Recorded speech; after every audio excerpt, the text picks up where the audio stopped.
Assalamualaikum warahmatullahi wabarakatuh. Selamat datang di channel YouTube Borin Vlog. Di kesempatan ini saya ingin bercerita tentang kisah atau cerita rakyat mengenai legenda asal-usul Telaga Pasir. Telaga Pasir atau lebih dikenal dengan nama Telaga Sarangan yang terletak di lereng Gunung Lawu di Kabupaten Magetan, Jawa Timur. Bagaimana kisah asal-usul Telaga Pasir ini? Silahkan disimak kisahnya berikut ini.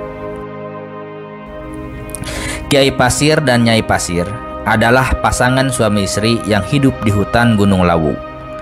Mereka tinggal di sebuah rumah atau pondok di hutan lereng Gunung Lawu sebelah timur. Pondok tempat tinggal mereka terbuat dari kayu hutan dan beratapkan dedaunan.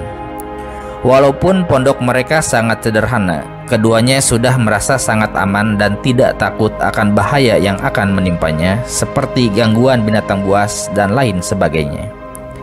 Terlebih lagi, mereka sudah lama sekali hidup di hutan tersebut, sehingga mereka paham betul terhadap situasi lingkungan di sekitar hutan dan dapat mengatasi segala gangguan yang datang. Pada suatu hari, pergilah Kiai Pasir ke dalam hutan dengan maksud bercocok tanam di ladangnya. Menjadi petani adalah mata pencarian Kiai Pasir untuk menghidupi ia dan istrinya sehari-hari. Jalan menuju hutan ditumbuhi semak belukar yang sudah mulai tinggi. Kiai Pasir mulai memotong semak dan beberapa pohon yang menghalangi jalan dan ladangnya. Tiba-tiba Kiai Pasir terkejut karena mengetahui ada sebutir telur yang bentuknya menyerupai telur ayam. Telur tersebut terletak di bawah sebuah pohon yang hendak ditebangnya. Diamat-amatinya telur tersebut sambil bertanya di dalam hati, telur apa yang ditemukan itu? Kiai Pasir mulai mengamati sekitar ladangnya, tidak tampak binatang unggas seekor pun yang bisa bertelur.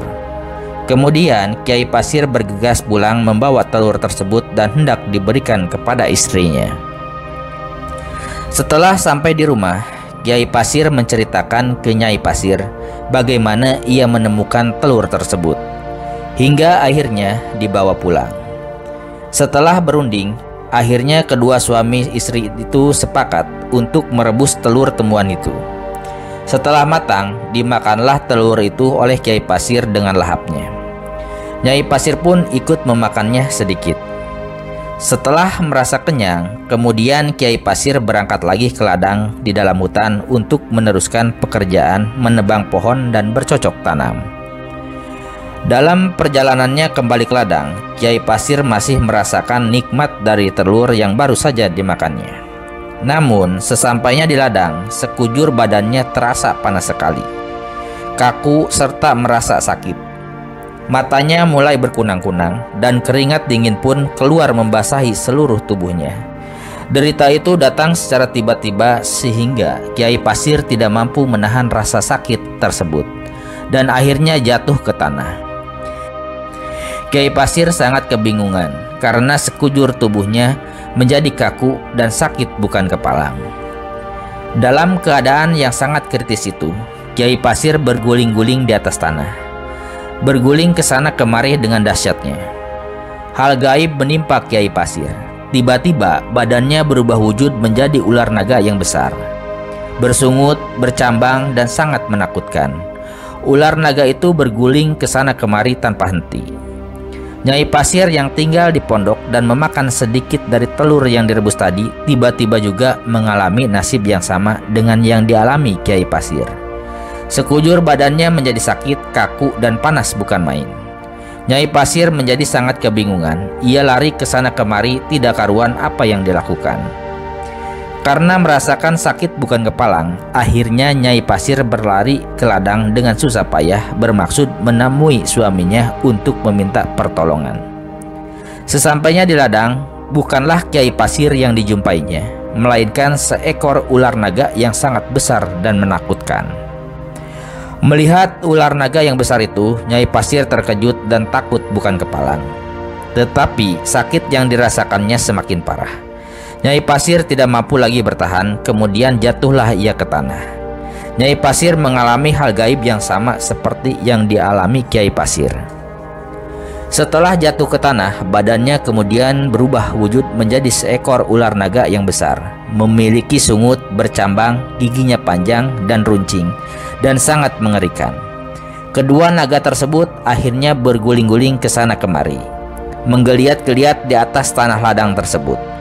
Tanah tempat kedua naga itu berguling-guling menjadi berserakan dan semakin cekung seperti dikeduk. Cekungan tersebut makin lama semakin luas dan dalam. Kedua naga besar itu juga semakin dahsyat pula berguling-guling. Tiba-tiba dari dalam cekungan tanah yang dalam serta luas itu menyembur air yang besar dan memancar kemana-mana. Dalam waktu sekejap, cekungan itu sudah dipenuhi air. Ladang Kiai Pasir pun berubah wujud menjadi kolam besar yang disebut telaga. Akhirnya, telaga ini oleh masyarakat setempat kemudian dinamakan Telaga Pasir, karena telaga ini terjadi disebabkan oleh perbuatan Kiai Pasir dan Nyai Pasir. Nah, itu ya kisah awal mula terbentuknya Telaga Pasir, telaga yang ada di lereng Gunung Lawu. Benar dan tidaknya ini hanyalah cerita rakyat atau dongeng. Kembali ke pemirsa semua untuk meyakini atau tidak. Terima kasih sudah menyimak cerita ini di channel YouTube Borin Vlog. Silakan simak kisah, cerita rakyat, legenda ataupun sejarah lainnya yang ada di channel ini. Terima kasih atas perhatiannya. Assalamualaikum warahmatullahi wabarakatuh.